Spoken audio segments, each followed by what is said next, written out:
ప్రియాతు సీతారామస్య దారాహ పితృకృతా ఇతి గుణాద్రూపా గుణాచ్ఛాపి ప్రీతిర్భూయోభ్యవర్ధత అంటారు మహర్షి. సీతారాముల యొక్క కళ్యాణం పూర్తయింది. అయిన తరువాత రామచంద్రమూర్తికి సీతమ్మ తల్లి మీద విశేషమైనటువంటి ప్రేమతో ప్రారంభం. ఎందుకు రామచంద్రమూర్తికి సీతమ్మ తల్లి అంటే ప్రేమ అంటే, ప్రియాతు సీతారామస్య దారాహ పితృకృతా ఇతి, నా తండ్రి గారైనటువంటి దశరథ మహారాజు గారు నిర్ణయం చేశాడు ఈమె నాకు భార్యగా ఉండాలి అని. కాబట్టి మా తండ్రి గారు నిర్ణయం చేశారు అంటే అందులో ఏ విధమైనటువంటి అయోమయం ఉండదు. వారు ఖచ్చితంగా నాకు అన్ని విధాలా తగినటువంటి కన్యనే భార్యగా సమకూర్చి ఉంటారు. తండ్రి మీద ఉన్న ఎనలేని గౌరవం చేత రామచంద్రమూర్తి సీతమ్మ తల్లిని ప్రేమతో చూడడం ప్రారంభించాడు. అలా ప్రారంభించినటువంటి జీవనం గుణాద్రూపా గుణాచ్ఛాపి ప్రీతిర్భూయోభ్యవర్ధత. అది సీతమ్మ తల్లి యొక్క గుణముల వలన రోజు రోజుకి దినదిన ప్రవర్ధమానమైనది. అంటే మామగారు చేసినటువంటి నిర్ణయం అన్ని విధాలా సహేతుకమే, ఆయన ఖచ్చితమైన నిర్ణయం చేశారు అన్న విషయాన్ని సీతమ్మ తల్లి తన నడవడి చేత నిరూపణం చేసింది. గుణాద్రూప గుణాచ్ఛాపి, ఆమె ఏ ఏ గుణములు ఉండాలని మనం అనుకుంటామో ఆ గుణములనన్నిటినీ కూడా, అంటే భర్తని అనుగమించడం, భర్త యొక్క హృదయాన్ని తెలుసుకోవడంలో అంత గొప్పగా ఆయనని అనుగమించింది. అనుగమించి ప్రవర్తించినటువంటి కారణం చేత సీతారాముల యొక్క దాంపత్యం చాలా అన్యోన్యంగా ప్రవర్ధమానమవడం ప్రారంభమైంది అన్నారు మహర్షి. ఇందులో మీరు జాగ్రత్తగా గమనించవలసిన విషయం, ఒక వివాహం జరిగినప్పుడు ఆ వివాహానికి శాశ్వతత్వము, లోకమునకంతటికీ కూడా మర్యాద చేకూర్చడం. ఎందుచేతంటే దాంపత్యము వ్యక్తిగత వ్యవహారము కాదు. మీరు ఆ విషయాన్ని ఎప్పుడూ జాగ్రత్తగా గుర్తుపెట్టుకోవాలి. దాంపత్యం ఇద్దరూ కలిసి ఉంటే పరమ సంతోషం, సమాజానికి సంతోషం. దాంపత్యం నా ఇష్టం అనుకున్నంత మూర్ఖుడు ప్రపంచంలో ఇంకొకడు లేడు. అది వాడి ఒక్కడితో సరిపోయేది కాదు. ఎట్టి పరిస్థితుల్లోనూ అది కేవలం ఒక వ్యక్తికి సంబంధించిన విషయం కానీ కాదు. కష్టపడి కని పెంచి పెద్ద చేసినటువంటి తల్లిదండ్రులు ఉన్నారు, ఇద్దరికీ ఉన్నారు. ఆడపిల్లకి ఉన్నారు, మగపిల్లవాడికి ఉన్నారు. త్రోసిరాజని వాళ్ళని పక్కన పెట్టి చేసుకున్న వివాహంలో అంత కష్టపడి పెంచి పెద్ద చేసినటువంటి తల్లిదండ్రుల యొక్క ఏడుపుతో ప్రారంభమవుతుంది ఆ పెళ్ళి. అసలు తల్లిదండ్రులనే బాధ పెట్టి వాళ్ళు అంత కుమిలిపోయేటట్టుగా చేసి ప్రారంభించినటువంటి సంసారం ఏ విధంగా వృద్ధిలోకి వస్తుంది? ఎక్కడైనా చిన్న వైక్లభ్యం వస్తే దిద్దే వాళ్ళు ఎవరుంటారు? తల్లిదండ్రులే అంత బాధపడితే ఇంకా మిగిలిన వాళ్ళు ఎవరు మాత్రం వాళ్ళని గౌరవంగా చూస్తారు? పైకి నోటి మాట ఎన్నైనా చెప్పచ్చు, యథార్థంగా సమస్య వచ్చినప్పుడు వాళ్ళు చేసిన పనికి వాళ్ళు అనుభవిస్తున్నారంటారు తప్ప నిజంగా త్రికరణ శుద్ధిగా అలా నిలబడడం సాధ్యమయ్యే విషయం కానీ కాదు. దంపతులు దెబ్బలాడుకుని విడిపోవడం అన్న మాట సనాతన ధర్మంలో లేదు. కానీ ఒండరులు అస్తమానం నేరాలు చెప్పుకోవడం మొదలుపెట్టారనుకోండి, భార్య మీద భర్త, భర్త మీద భార్య నేరం చెప్పడం మొదలుపెట్టారనుకోండి, అది కేవలం వాళ్ళిద్దరి మధ్య సమస్య కానే కాదు, అది ఎంతమందికో అశాంతి కల్పిస్తుంది. ఇటు ఆడపిల్ల వైపు తల్లిదండ్రులకి అశాంతి, అటు మగపిల్లవాడి వైపు తల్లిదండ్రులకి అశాంతి. అది ఇంకక్కడి నుంచి అన్నదమ్ములకి, అక్క చెల్లెళ్ళకి అందరికీ పాకుతుంది. అరే పాపం అలా ఉన్నారే, ఇలా ఉన్నారే, వాళ్ళిద్దరూ సరిగా ఉండట్లేదే అన్న అశాంతి ఎందరికో ప్రాకుతుంది. అసలు వాళ్ళిద్దరూ కలిసి ఉండకుండా విడిపోయి మా ఇష్టం అన్న మాట వాడడానికి వాళ్ళకి అధికారం లేదు. సమాజం పాడైపోతుంది. అదొక దుష్టమైనటువంటి సంప్రదాయంగా, ఆదర్శంగా నిలబడుతుంది. వివాహం విషయంలో స్వేచ్ఛ అని ఓ 2.5 గంటల పాటు సినిమా మీద చూపించడానికి బాగుంటుందేమో, కానీ డబ్బులు చేసుకోవడానికి నిజ జీవితంలో అలా ఉండడం సాధ్యమయ్యే విషయం కాదు. అటువంటి వివాహాలన్నీ సంతోషకరంగా ఉండవు. అది ఏదో సినిమాల్లో చూపించి కోట్లు సంపాదించుకున్నవాడికి వాడి జీవితానికి బాగుంటుందేమో, లోకంలో అటువంటి దాన్ని ఆదర్శంగా తీసుకున్నవాడు శాంతియుతంగా జీవించగలడన్న నమ్మకం లేదు. అందరూ ఏడుస్తుంటే వీడొక్కడే సంతోషంగా ఉండడం మనుష్యునికి సాధ్యం కాదు. ఒకవేళ అలా ఉండగలిగితే వాడు అదేనేమో అన్న విషయంలో నాకు అనుమానం ఉంటుంది. కాబట్టి ఎంత మర్యాదతో ప్రారంభం చేశారో చూడండి మహర్షి ఆ శ్లోకాన్ని. తండ్రి కుదిర్చిన సంబంధము కనుక. ఒక చోట కుశనాభుని వృత్తాంతంలో ఆ కన్యలు 9 కన్యలు కలిసి వాయుదేవుని చేత శపింపబడి వైక్లభ్యము కల్పింపబడి వెళ్ళి తండ్రి ముందు పడిపోతే తండ్రి గారితో వాళ్ళు అంటారు, ఎప్పుడైనా సరే యస్యనో దాస్యతి పితా సనో భర్త భవిష్యతి, ఈ దేశమనందు ఆడపిల్ల స్వతంత్రించి తన భర్తని తాను ఎంచుకునేటటువంటి దుర్దినము రాకుండుగాక అంటారు. అది కుటుంబంలో ఉన్నటువంటి పెద్దలు చెయ్యవలసినటువంటి నిర్ణయం. ఆ వివాహం అన్నది తండ్రి గారు చేశాడు ఆ నిర్ణయాన్ని. తండ్రి గారి మీద ఉన్న ప్రేమ చేత ఆయన నిర్ణయం చేసిన పిల్ల. ఆయన నాకు అనుకూలం కాని పిల్లని నిర్ణయం చెయ్యడుగా. అందుకే అంత ప్రేమతోటి చూడడం మొదలుపెట్టాడు రామచంద్రమూర్తి.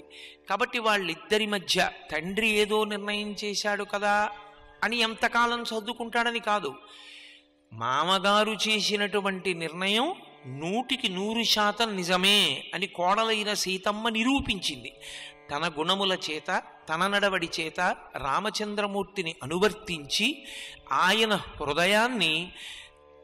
ఆయన హృదయంలో తాను స్థానాన్ని పొందడంలో కృతకృత్యురాలైంది. మహర్షి అంటారు, రామస్తు సీతాయాసార్థం విజహార బహూనృతూన్ మనస్వీ తద్గతస్తస్య నిత్యం హృది సమర్పిత.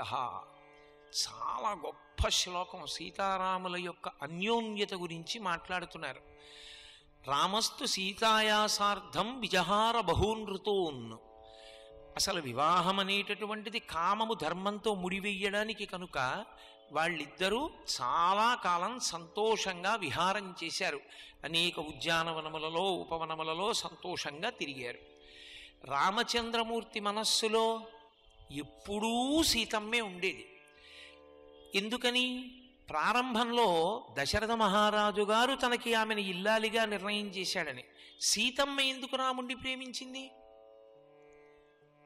అది సనాతన ధర్మంలో దాంపత్యానికి ఉన్న గొప్పతనం. కారణం లేకుండా, ఏ కారణం లేదు, నా భర్త అని ప్రేమించి. మా నాన్నగారు ఈయన్ని భర్తని చేశాడని ప్రేమించలేదు, ఆయన నా భర్త అందుకు ప్రేమించింది. నాకు ఈ మాట నేను అన్నప్పుడు దీనికి వ్యాఖ్యానం ఎలా చేయాలో నాకే అయోమయంగా ఉంది. ఎందుచేత అంటే సనాతన ధర్మానికి ఒక్కదానికే ఒక గొప్పతనం ఉంది. మీరు చూడండి, తండ్రి ఎంతో సంతోషిస్తాడు. అమ్మ నీకు మంచి సంబంధం తీసుకొచ్చానమ్మా, ఎక్కడో ఉత్తర భారతదేశంలో ఢిల్లీ పట్టణంలో చాలా పెద్ద ఉద్యోగంలో ఉన్నాడమ్మా, చాలా మంచివాడమ్మా, బాగా చదువుకున్నాడమ్మా అంటాడు. లోన్లన్నీ పెడతాడు, పెళ్లి ప్రయత్నాలన్నీ చేస్తాడు, చక్కగా సంబారాలన్నీ తీసుకొస్తాడు, ఎంతో అందంగా పెళ్లి ప్రయత్నం అంతా చేస్తాడు. పెళ్ళి అయిపోతుంది, అప్పగింతలు వస్తాయి, బావురుమని ఏడుస్తాడు. ఎంత మగవాడు కూడా. ఆడది ఏడుస్తుంది, కన్న తల్లి. ఇంత ఏడ్చి ఇంత బాధపడుతూ విడిచిపెట్టలేక ఆడపిల్లని విడిచిపెడతారు. వాళ్ళు విడిచిపెట్టుతున్నది ఆడపిల్లని, కానీ ఇంకా తన కడుపున పుట్టిన కొడుకులు ఉన్నారు, కోడళ్ళున్నారు, కూతుళ్ళున్నారు, అల్లుళ్ళున్నారు, తన భార్య తనకుంది, తన ఊళ్ళో తనున్నాడు, తన ఇంట్లో తనున్నాడు, తన వారి మధ్య తనున్నాడు. తను ఎప్పుడు కావాలంటే అప్పుడు తను కోరుకున్నది తినగలడు, ఎప్పుడు కావాలంటే అప్పుడు పడుకోగలడు. ఒక ఆడపిల్ల, తన వారన్న వారెవ్వరూ లేరు, అత్తగారెవరో తెలియదు, మామగారెవరో తెలియదు, ఆడబడుచు తెలియదు, తోడికోడళ్ళు తెలియరు, ఊరు తెలియదు, భాష తెలియదు, ఒక్క వ్యక్తి పరిచయం లేరు. అసలు తన భర్త అని నిన్న రాత్రి తాళి కట్టిన వ్యక్తితో కూడా పరిచయం లేదు. కానీ ఏమి ఔదార్యం ఈ జాతిలో స్త్రీది! చిటికిన వేలు పట్టుకుని వెళ్ళిపోతుంది అంతే. ఎంత సంతోషంగా వెళ్ళిపోతుందో! ఏముందని వెళ్ళిపోయింది? ఎవరున్నారని వెళ్ళిపోయింది? ఎవరి నిర్ణయం అని వెళ్ళిపోయింది? నిర్ణయం అని వెళ్ళిపోలేదు. ఆయన తన భర్త, తన దైవం, ఇక తన జీవితం ఆయన చేతిలోనే తెల్లవారిపోవాలి అంతే. వెళ్ళిపోయింది. భారతీయ స్త్రీ తత్వాన్ని సీతమ్మ యందు పండించారు వాల్మీకి మహర్షి. అందుకే సీతమ్మ రాముణ్ణి ఎందుకు ప్రేమించింది అంటే కారణం లేదన్నారు. ఒక్కటే కారణం, ఆయన తన భర్త. ఆయన తన భర్త కాబట్టి ఆమెకి ప్రేమించడం వినా మరొకటి తెలియదు. జీవితాంతం అంతే సీతమ్మకి తెలిసి ఉన్నది. అందుకే సీతమ్మ లాంటి తల్లి, సీతమ్మ లాంటి వ్యక్తి ఇక అసలు ఈ భూప్రపంచంలో ఉండదు. మా అమ్మ సీతమ్మకు సీతమ్మే సాటి. అబ్బా, ఇల్లాలుగా ఆ దాంపత్యం, ఆ పాతివ్రత్యం, ఏమి సహనం, ఏమి మర్యాద. సీతమ్మకు సీతమ్మే సాటి తప్ప సీతమ్మతో పోల్చడానికి ఎవరినీ పక్కన పెట్టడం సాధ్యం కాదు. అంత గొప్పగా ఆయనతో కలిసి వెళ్ళిపోయింది. తస్యాశ్చ భర్తాద్విగుణం హృదయే పరివర్తతే అంతర్జాతమభివ్యక్త ఆఖ్యాతి హృదయం హృదా. మహర్షి చెప్పినటువంటి శ్లోకం అసలు కొత్తగా పెళ్ళి అవ్వలసిన వాళ్ళు తెలుసుకుంటే ఎంత ఆనందపడతారో, జీవితం ఇలా పండాలన్నమాట అనుకుంటారు. ఆయన అంటారు, తస్యాశ్చ భర్తాద్విగుణం హృదయే పరివర్తతే. ఆమె ఆయన హృదయమునందు స్థానము సంపాదించుకుంది. ఎలా? అనువర్తించి. అనువర్తించి అంటే ఆమె నీడ అయిపోయింది ఆయనకి. ఒక్క 4 రోజులలో ఆమె తెలుసుకుంది ఆయన అభిరుచులు ఇవి, ఆయన కోరికలు ఇలా ఉంటాయి, ఆయన నడవడి ఇలా ఉంటుంది. రాముడు పరమధర్మాత్ముడు. సూర్యోదయాత్ పూర్వం లేచి స్నానం చేసి సంధ్య వారుస్తాడు. కాబట్టి అంతకన్నా ముందు నిద్ర లేవడం అలవాటు చేసేసుకుంది అంతే ఆవిడ. శ్రీకాళహస్తిలో ముందు కాళహస్తీశ్వరుడికి అభిషేకం చేయించారు, జ్ఞానప్రసూనాంబకు అభిషేకం చేయిస్తారు. ఎందుకంటే ఒక ఇల్లాలుగా ముందు తాను స్నానం చేసి భర్తకు అమర్చాలి. ఆదర్శ గృహిణిగా నిలబడుతుంది ఆ తల్లి. అలా ప్రతి చిన్న విషయంలో భర్తని అనుగమించింది ఆవిడ. అనుగమించిన కారణం చేత ఏమైపోయింది అంటే మహర్షి అన్నారు, ఆఖ్యాతి హృదయం హృదా. వాళ్ళు నోరు విప్పి మాట్లాడుకోవలసిన అవసరం వాళ్ళకి కలగలేదు. అంటే సీత తువ్వాలిస్తావా, సీత మడినీళ్లు పెడతావా, సీత అభిషేకానికి మారేడు దళాలు పెట్టావా, అలా అడగవలసిన అవసరం లేదు.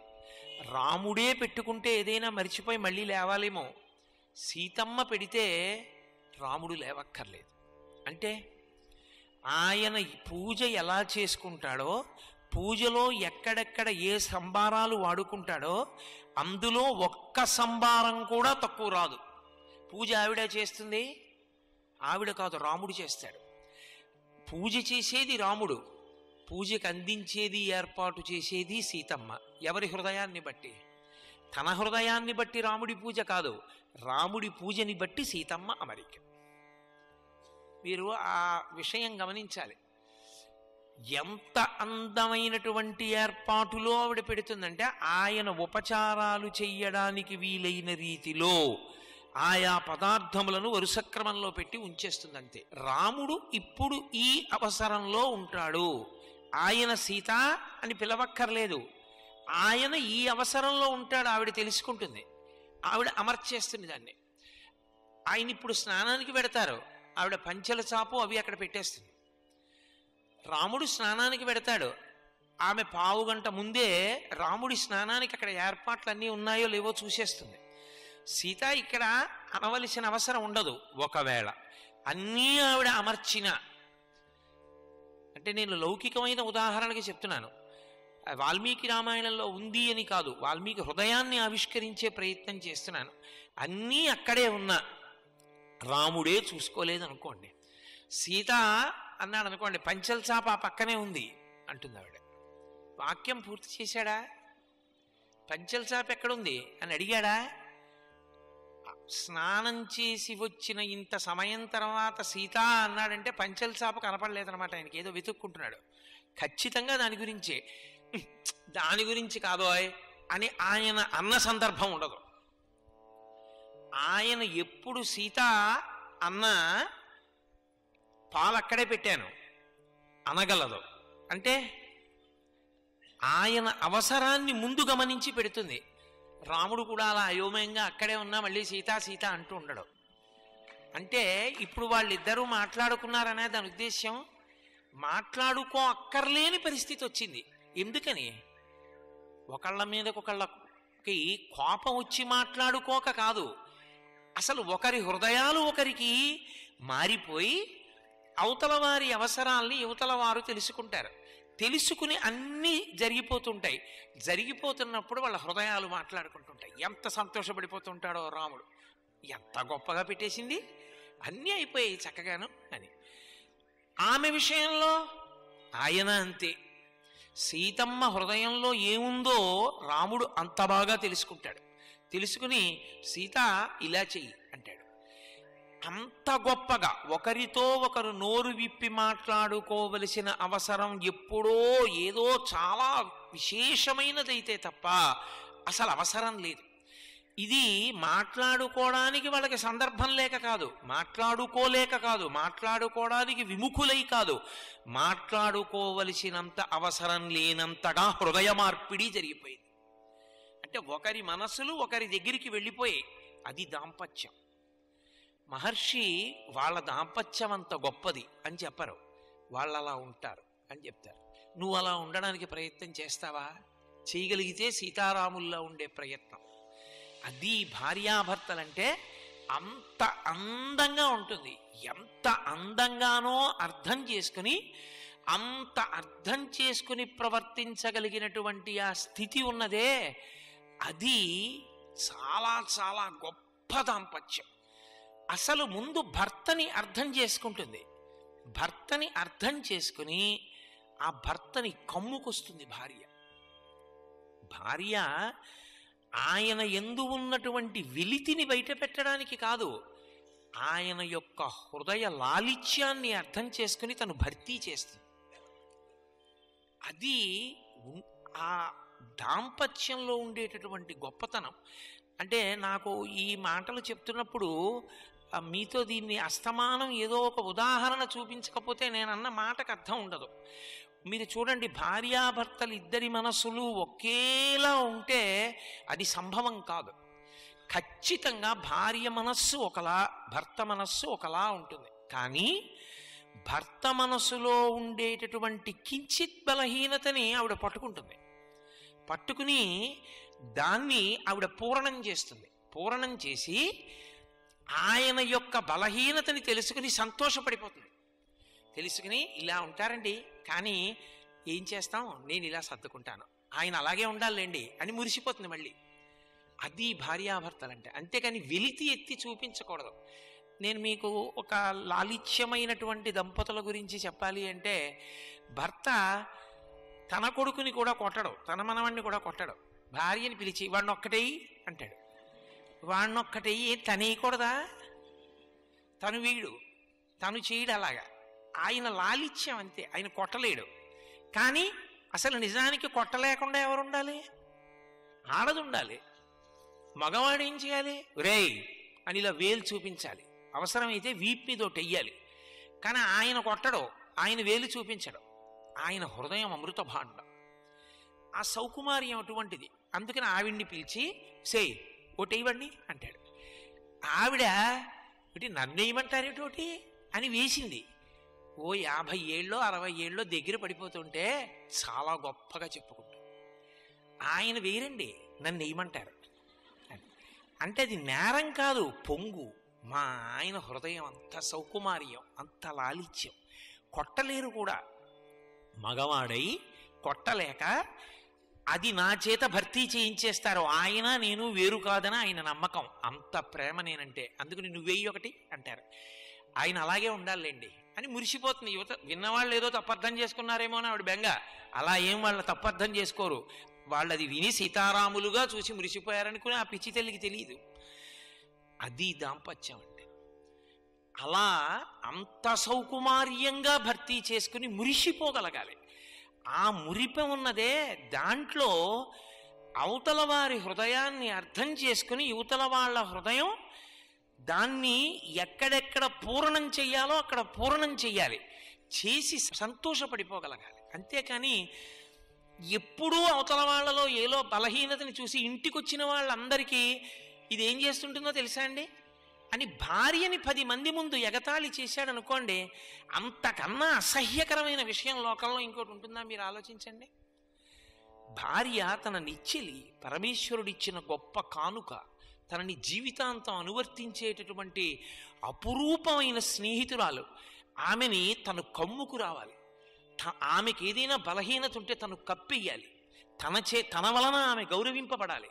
అంతేకాని ఆమె బలహీనత 10 మంది ముందు చెప్పి ఆమె 10 మంది చేత విమర్శింపబడడానికి, 10 మంది చేత ఆమె హేళన చేయబడ్డానికి కారణమైతే ఆయన భర్తృత్వంలో అర్థం ఏముంటుంది? అది పరిణతి. సర్వం శ్రీ ఉమామహేశ్వర పరబ్రహ్మార్పణమస్తు. స్వస్తి.